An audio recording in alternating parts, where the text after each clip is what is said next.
Medtem ko premije s partnerico križari po Sredozemlju, se doma zaostrujejo stavke, mednarodno pa se povečuje pritisk na Izrael in Palestino. Slednjo bi Slovenija rada kar priznala. Pestro dogajanje je tudi na področju evropskih volitev in sicer med akterji na političnem parketu. Gledate Odmev tedna, dogajanje bova tokrat za vas komentirala Peter Merše in Mirko Majer. Mirko, pozdravljen. Živijo. Skratka, če so si premierji že v preteklosti vzeli kakšen teden tu in tam oddiha, to nikoli recimo ni pritegnilo takšne pozornosti, kot se dogaja, ko gresta na počitnice recimo Robert Golob in Tina Gaber, ne, za prvomajske praznike sta si vzela oddih križarjenja po Franciji in Španiji, ne, Barcelona in Marseille. Po Marseille je celo Tina Gaber lepila nalepke, ne, smetila recimo za kampanjo Inštituta 8. marec. Ne. Kako gre to nekako skupaj? Ja, je nek nov fenomen v slovenskem političnem prostoru, tudi globalno velja, ne, da ljudje, ki so pod velikimi pritiski poklicno, radi ta del zasebnosti nekako držijo sami zase. Sicer bi pa na splošno rekel nekako tako. Vsak politični akter na najvišjem nivoju, ali je to predsednik republike ali vlade, lahko vnaša stabilnost ali nestabilnost. In čeprav gre za trivialne, banalne stvari, lahko rečemo, da imamo precej nestabilnega predsednika vlade. 2 leti nazaj se je sveto zaklinjal, kako je proti razkazovanju zasebnosti na družbenih omrežjih. Zdaj ne samo, da to zelo intenzivno počne celo na mnogo bolj infantilnem in nižjem nivoju od Boruta Pahorja, ki ga je takrat kritiziral. Kaže v bistvu neko širšo sliko o Robertu Golobu, ki jo že poznamo tudi iz politike per se. In to je, da njegova beseda ne velja prav veliko. Je pa očitno na teh zadnjih prvomajskih posnetkih, kjer ga je za hip ta kamera ujela, njegov izraz na obrazu je bil dobesedno zaprepaden. Sam vendarle ve, da se je znašel v nekih bizarnih situacijah, ki jih ne bi najraje delil s slovensko javnostjo, pa je očitno v nekem delu, čeprav se navzven politično rad kaže drugače, tudi precej vodljiva osebnost. No, medtem ko sta Tina in Robert križarila, ne, pa se v Sloveniji nadaljujejo stavke. Ne, prva zdravniška poteka že vse od 15. januarja, malo bo kompleten 4. mesec, pa se zdi, kot da jih nekako sploh ne opazimo več, razen tisti, ki čakajo v daljših čakalnih vrstah. Ne, že 9. teden pa trajajo tudi stavke upravnih enot, ne, tudi te nameravajo zaostrovati in odgovor vlade, podobno kot pri zdravnikih, je odlok za omejitev, kaj lahko stavkajoči torej opustijo pri delu in česa ne. To, kar si omenil, je v bistvu svojevrstna tudi nova taktika, ki sva prej o novostih govorila, da nek problem odlašaš tako dolgo, da ga nihče v državi ne opazi več, ne, ker predolgo traja in razvodeni. Sicer bi se pa v pomembnem delu navezal na to, kar sva rekla na začetku, koliko torej velja beseda predsednika vlade, bolj malo. Zdravnik je podpisal 2 dogovora, uresničila vlada ni nobenega, tako da je to stopnjevanje aktivnosti logično. Zanimivo je pa to, kar omenjaš, vladanje z odloki. Ne? To je nekaj, na čemer je pravzaprav predvolilno agendo takrat v COVID obdobju proti Janezu Janši in proti prejšnji koaliciji zgradil Robert Golob in Gibanje Svoboda, da je bilo to avtoritarno vladanje z odloki. Ampak takrat je bila to nek virus, neka bolezen, ki je nismo poznali. Ne? Zdaj so to pač pogajanja z interesnimi skupinami, ni pa vsem enako. Ne?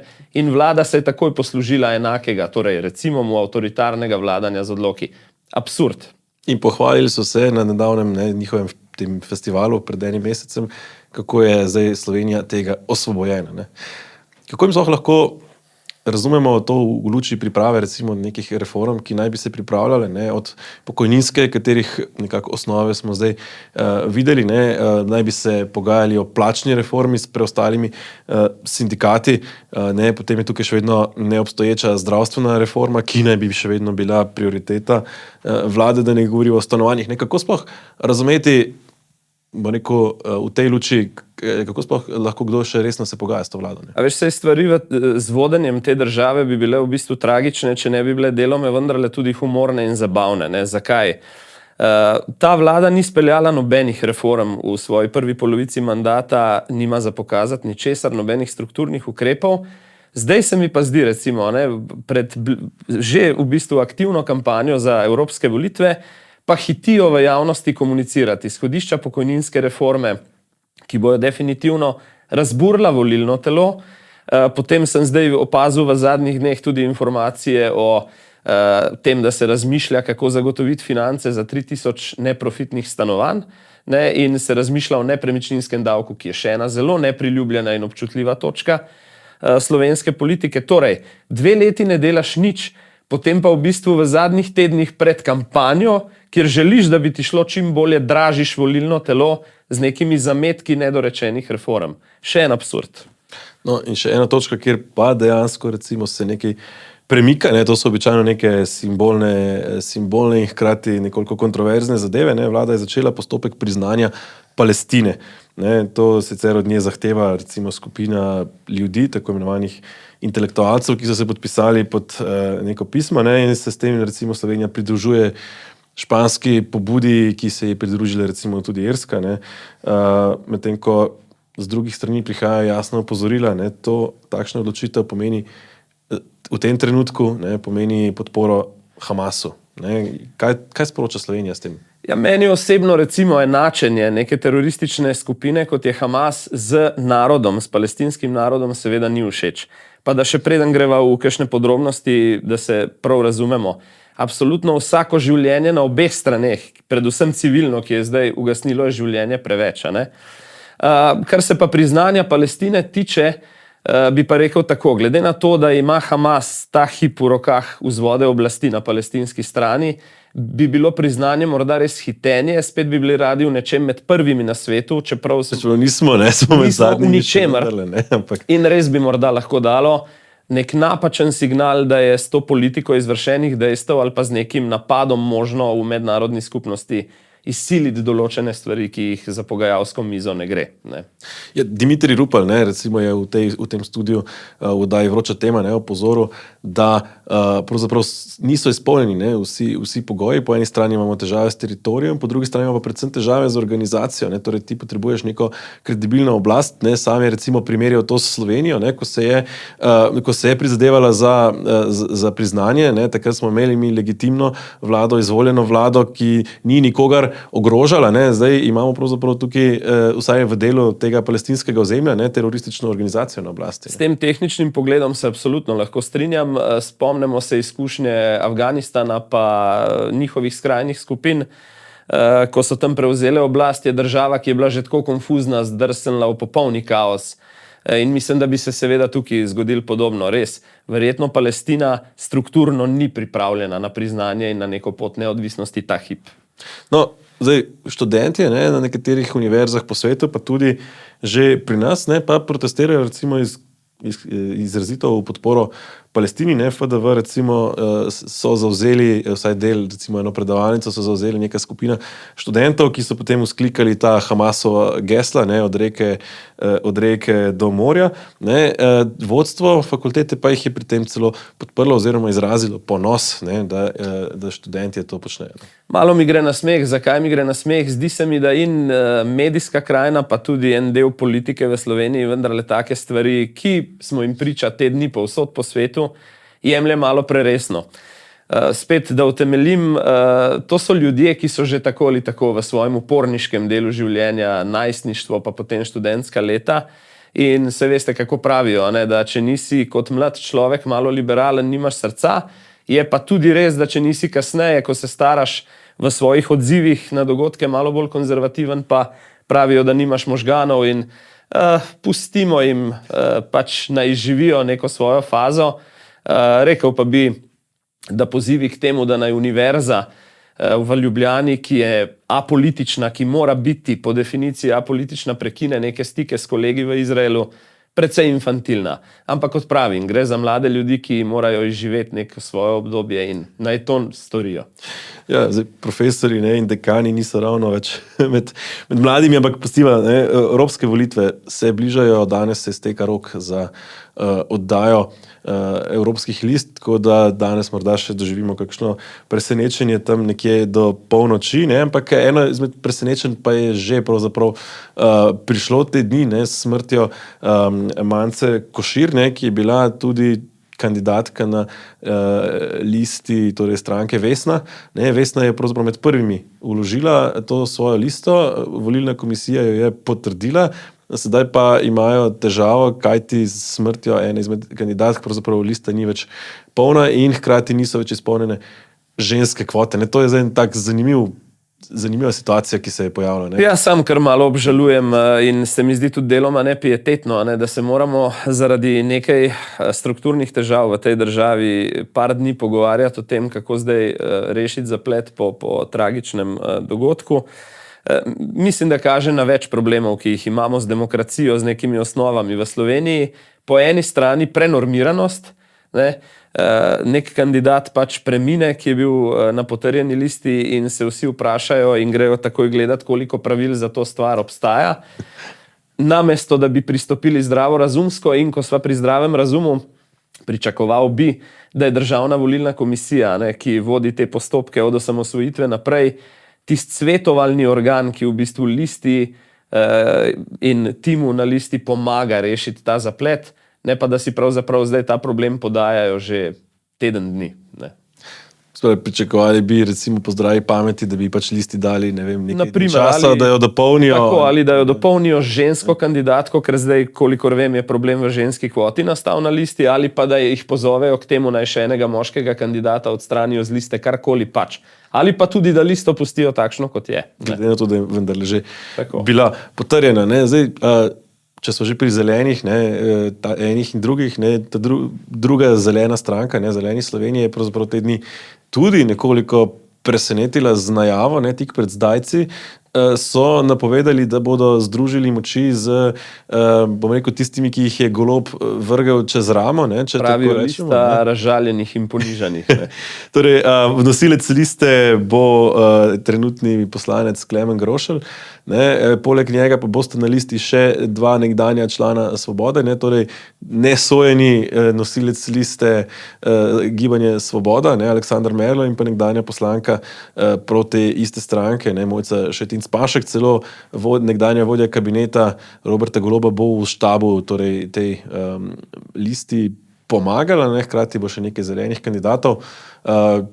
Kakšno nevarnost, bom rekel, predstavljajo za recimo Svobodo? Ja, gotovo eno drobljenje glasov ob že tako ne preveč briljantnem rezultatu, ki se Svobodi nakazuje. Jaz mislim, da je njihov skrajni domet. Ankete jim sicer kažejo kar nekako stabilno 2 evropska mandata, jaz pa trdim, da sta 2 mandata za Svobodo skrajni domet in da jim recimo lista, kot je ta novo nastala, pravzaprav skoraj zanesljivo tega drugega odnaša. Če na koncu primerjava imena, ki so na končni listi Svobode, s temi na novi listi, ki je nastala iz recimo jim odpadnikov, pravzaprav morava pošteno ugotoviti, da so zame celo bolj politično eminentna imena na tej novi listi, ki sicer uživa nek status outsiderja, recimo. Ravno ta status outsiderja morda ravno v tem času morda celo bolj vleče, kot pa neka vladna stranka, ki je pravzaprav razočarala čisto vse. Ja, se strinjam, Klemen Grošelj bo imel zagotovo en krog volivcev, ki ga bo vlekel še iz preteklih evropskih volitev, ki bo tudi glede preferenčnih glasov pač za njim. Potem pa je že tako na levi strani precejšnje drobljenje. Vse 3 vladne stranke si bodo drobile med seboj. Vladimir Prebilič je absolutno, ki sva ga prej omenila, faktor, ki bo bolje mal njim kot desni sredini, in potem je še ta nova lista. Tako da vztrajam pri napovedi, ki sem jo že dal javno, sicer nekje drugje, da bo ta koalicija dobila v najboljšem primeru 3 evropske mandate od 9, s tem, da celo mislim, da jim zna tega 3. odškrniti bodi si Prebilič, bodi si recimo Grošelj, tako da bo na koncu ena Svoboda, če bi že moral danes staviti en mandat Svobode, en mandat SD-ja, kakšne posledice bo to imelo v tednih in mesecih po evropskih volitvah, bomo pa še videli, ampak po mojem niti ne tako nepomembne. Zanima je še to, ko so že pri levih listah, Desus in Dobra država, 2 stranki, na kateri smo praktično že skoraj pozabili. In prav je tako, naj ostanejo tam. Sta najavili listo, nosilec pa nekdanji novinar RTV Uroš Lipušček, znan kot dopisnik iz Pekinga, ki smo ga pogosto slišali, predvsem kot, bom rekel, mouthpiece komunistične partije Kitajske, nekako njegovo poročanje je bilo zelo na liniji komunistične partije. Kaj nas poroča pravzaprav taka lista, ko gre na evropske volitve? Ja, mogoče širše odgovorim. Se smo zunanje politično, po mojem, ta hip ena najbolj atraktivnih držav Evropske unije. Prej smo omenila procese, ki jih vlada nekako pelje v smeri zelo zgodnjega priznavanja Palestine. Potem sva en faktor pozabila omeniti listo resnice, ne, ki deluje zelo rusofilsko. In potem je še ta lista, ki jo omenjaš, tako da, če to pogleda nekdo, ki ne ve veliko o Sloveniji, se lahko po mojem tedni res samo čudi, v kakšno kampanjo plovemo. V zelo nepredvidljivih časih, ki so globalno. Ne? No, nenazadnje tudi Klemen Grošelj velja za precej proruskega kandidata, na drugi strani pa recimo desnica ponuja izrazito proukrajinsko. Ga pa v Srbiji ne marajo, tako da je zmeda popolna glede tega. Ne. Svet še nikoli ni bil tako nepredvidljiv, kot je. Se mi pa zdi, da tudi slovenska politika ne. In lahko sklenem iz tega, kar sva povedala, da bo kampanja, ki smo jo ravno kar ta teden dobro začeli uradno, po mojem do zdaj daleč najbolj zanimiva, kar pa tudi ni slabo. Morda pa kakšen volilec več, kot ponavadi pride na te evropske volitve. No, če zaključimo pri socialnih demokratih, ne, oni delno verjetno v luči tega svojega precejšnjega dolga in želje ne prodaje judovske vile, ne, napovedujejo poceni kampanjo. Ne, celo slišali smo nekako izjavo, stiski rok so zastonj. Ne, zdi se, da so nekako torej precej poniknili. Ne. Ja, tudi načelna drža politična je zastonj in prav nič ne stane. In bi rekel malo pikro, ne, da tista kampanja, ki je najcenejša in najbolj učinkovita, se recimo dnevno odvija v državnem zboru. In tu je ena priložnost za socialne demokrate v luči te kampanje že zamujena. Bilo je glasovanje o datumu referendumov, bilo je javno znano, da SD sicer se ne strinja z Svobodo, da bi bili hkrati vsi te trije referendumi. Kljub temu niso premogli te nove drže z novim predsednikom, da bi bili torej izrecno proti, ampak so bili vzdržani in s tem na nek način omogočili Svobodi, da počne, kar hoče. Mislim, da je to kampanja, ki stane najmanj. Sicer pa ja, razumem, imajo finančne težave, tako da bo kakšen plakat manj in kakšen stisk roke več. Zdaj, če pogledaš še nekoliko na desno, ne? Tudi na desni smo bolj razdrobljeni, kot smo tega vajeni. Ne? Recimo v zadnjih dvoje volitev, ne, je SLS nastopila skupaj, najprej z NSI-jem, nato skupaj z SDS-om. Tokrat so šle vse tri stranke, ki spadajo pod politično družino Evropske ljudske stranke, po svoje. Ne? Tu moram reči, da je po svoje SLS težko razumeti v tej drži. Zakaj? Zaradi tega, ker formula skupne liste z Novo Slovenijo je super delovala na prejšnjih evropskih volitvah, predvsem za njih, ker so v bistvu z gospodom Bogovičem dobili ta mandat in bili praktično poravnani z Novo Slovenijo v Evropskem parlamentu. Tako da navadil sem se pa gledati na slovensko politiko tako, kjer zdrave logike ni, mora biti zadaj očitno nek preračunljiv dogovor. In se mi zdi, da bi deloma lahko šlo za to, da je torej SLS tokrat nekdo, ki v imenu večje opozicijske stranke skrbi, da ne bi ta manjša, torej Nova Slovenija, prišla do drugega mandata, da bi razmerja ostala približno taka, kot so zgodovinsko bila. No, tako jaz vidim stvar.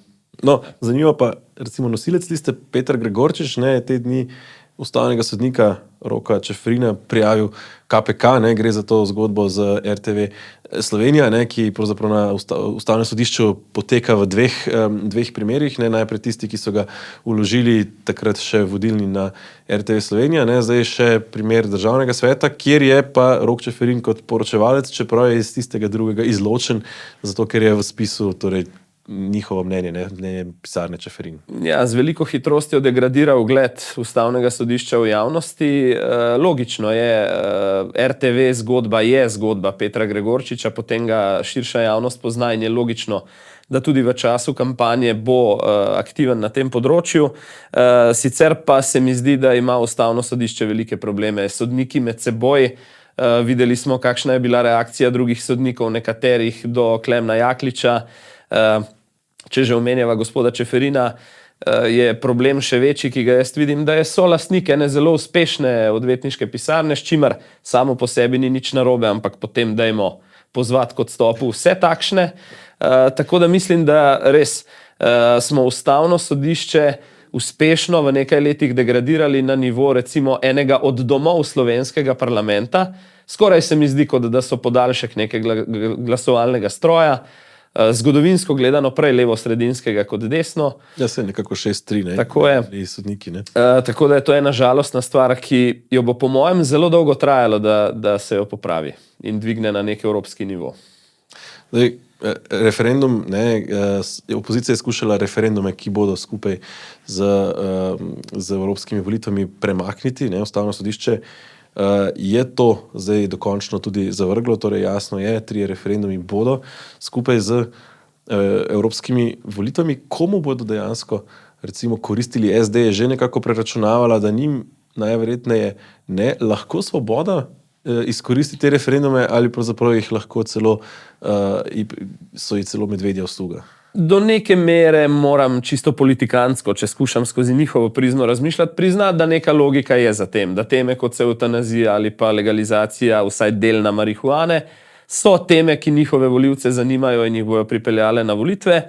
Se mi pa zdi, da igrajo tvegano igro, ki se na koncu lahko izkaže kot igra ničelne vsote, kajti te iste teme seveda intrigirajo tudi volivce desno od sredine in mislim, da na koncu prav velikega izplena v povezavi z evropskimi volitvami tu ne za eno, ne za drugo stran ne bo, morda celo bolj za to desno-sredinsko, ki že tako, ne glede na vreme, ne glede na druge okoliščine, v večji meri pride na tisto volilno nedeljo, ko so evropske volitve.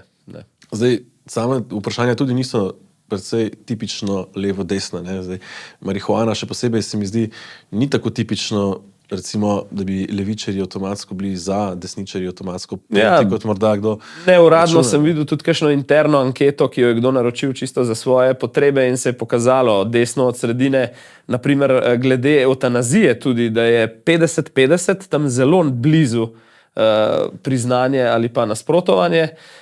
Pri marihuani pa bistveno bolj odločno, vsaj za to medicinsko rabo, mislim, da tam nekje 70-30.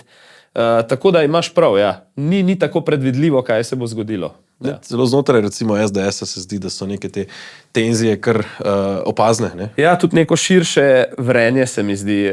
Kolikor vem, je nek mlajši val, ki je tudi prisoten na tej evropski listi kandidatov v SDS-u, prvič povsem mirno seznanil predsednika stranke s tem, da recimo pri marihuani ne namerava zavzeti konzervativne drže, ker je to preprosto mlado volilno telo, na katerega želijo staviti.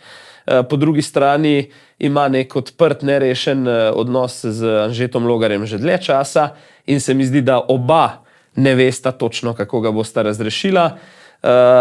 Zdi se mi tudi precej počasno odzivanje na določene poteze Svobode, lahko bi bili bolj proaktivni, pa niso. Zdi se mi, da predsedniku stranke marsikaj v zadnjih mesecih odnaša fokus od tega hitrega opozicijskega delovanja. Videli bomo, kako se bodo te procesi razvili. Lahko bi bili na začetku enega takega počasnega zatona, ene dolge politične kariere Janeza Janše. Ne. Ja, ki se recimo kaže, bom rekel, ta spor tudi, ta teden se je nekako razvila, torej naposled bomo dobili preiskovalno komisijo, ki jo SDS želi že dalj časa, ki bo preiskovala Roberta Goloba in GEN-I, pa vendarle ni bil Janez Janša tako zadovoljen, ko je državni svet to naročil, kajti če bi z podpisi to zahtevala opozicija, bi tudi imeli sami predsednika, tako bo verjetno predsednik. Ja, tukaj bi mogoče samo omenil precej absurden nastop Boruta Sajovica v državnem zboru, ko je opoziciji očitno celo nevedoč to, kar govoriš, očital, da ustanavlja preiskovalne komisije zaradi funkcijskih dodatkov. Na koncu bodo očitno v Svobodi izbrali predsednika te komisije, tako da precej absurdno. Pa vendarle, ta tenzija nekako se vleče, že 2 leti NSI torej ne daje podpisov za to preiskovalko, na drugi strani SDS ne želi popolniti svojimi člani teh opozicijskih komisij, torej za nadzor javnih financ in preiskovalnih služb. Kako se ta spor recimo lahko nekako, kam vodi? Ja, zdi se mi, da je Janez Janša kot hegemon desno od sredine vajen, da se politične ločitve desno-sredinskih strank od njega končajo z njegovo še večjo prevlado. Se pravi, da nihče, ki gre politično prav daleč stran od njega, ne preživi tega razhoda. In tu je poza NSI-ja, kjer Matej Tonin precej tvega, pravzaprav nek spet lakmusov test tega, o čemer sem govoril prej. Vkolikor Nova Slovenija že s temi evropskimi volitvami, z dobrim rezultatom, pa potem kasneje morda tudi 2026 na parlamentarnih volitvah dokaže, da se ta zadržanost in distanca do Janeza Janše vendarle iztečeta v politično preživetje ali celo rahlo rast, potem smo priča širšim spremembam na desno-sredinskem političnem polu, nečemu takšnemu, kot je recimo levo od sredine napovedoval Borut Pahor. In mislim, da dejansko celoten slovenski politični prostor v naslednjih 3 do 5 letih čaka kar korenita prevetritev. To bi si upal napovedati. No, če zaključiva še z Litijsko, naposled je Ministrstvo za pravosodje stavbo prevzelo brez kakršnega koli pompa, brez ministrice, je pa ministrica napovedala nekaj kazenskih ovadb, za katere pa se zdi, da so nekako bolj pro forma. No, kako si to? Ja, res je, pro forma, zdi se mi, da je in zaradi rejtingov stranke, pa tudi zaradi neke svoje utrditve položaja, ki ga je na novo prevzela, morala pač nekaj narediti. Dala je vtis, da nekaj tednov podrobno preiskuje zadevo in na koncu pro forma tudi vložila te ovadbe, kolikor vemo, proti neznanim storilcem, kar je v slovenski politiki kar lepa praksa. Zdi pa se mi, da je vse skupaj podcenjevanje volilnega telesa, ker vendarle tistih ključnih akterjev, o katerih se ves čas te afere govorilo, tudi bivše ministrice Dominike Švarc Pipan, ki je pogodbo kakorkoli že podpisala, ni med ovadenimi, je pač precej čudno sporočilo javnosti. No, to so sporočila javnosti, ki so jih lahko dala v tem času, ki ga imava odmerjenega v tej oddaji. Mirko, hvala, ker si prišel in pokomentiral tedensko dogajanje. Mi, spoštovani gledalci, pa si pogledamo, kaj je še odmevalo v iztekajočem se tednu. Na volitvah v Makedoniji se je zmaga nasmehnila opozicijski konzervativnejši VMRO DPMNE.